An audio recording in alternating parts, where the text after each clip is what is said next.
В рамках юбилея педуниверситета состоялась церемония вручения ведомственных наград. Знаки отличия вручали представители министерств, администрации и городского совета города Уфы. В числе награжденных люди, которые отдали педагогике немало лет своей жизни. Все они преданы своему делу. Вручение педагогу знака отличия служит признанием его заслуг в обучении и воспитании учащихся. Данный университет, он занимает особое место в системе высшего образования. Почему? Потому что он является таким интегральным, как говорится, интегральной структурой, которая соединяет педагогику вместе с конкретными отраслями знаний. Поэтому, я думаю, именно интеграция разных наук, которые успешно апробируются у вас, она является основой для динамичного развития. Почетной грамотой Академии наук Республики Башкортостан награждается профессор кафедры общего языкознания Павлас Максимович Гарипов.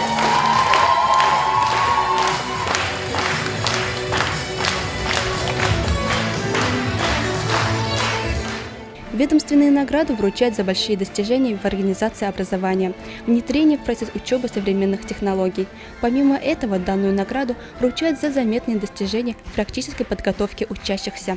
Действительно, педагогический университет является одной из кузниц кадров не только для нашей республики. Наши учителя украшают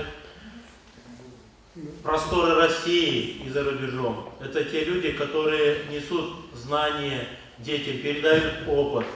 Несколько десятков работников БГУПУ удостоились ведомственных наград Министерства образования, Министерства молодежной политики и спорта, Министерства труда и социальной защиты, Министерства культуры Республики Башкортостан, а также администрации городского округа города Уфа и городского совета.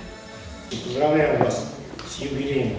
Желаю вам всего самого хорошего, благополучия. Мы с вами по жизни идем вместе, воспитываем молодежь, воспитываем спортсменов. У вас хорошие показатели в спорте, достижения, чемпионы. Поэтому еще раз примите поздравления с праздником.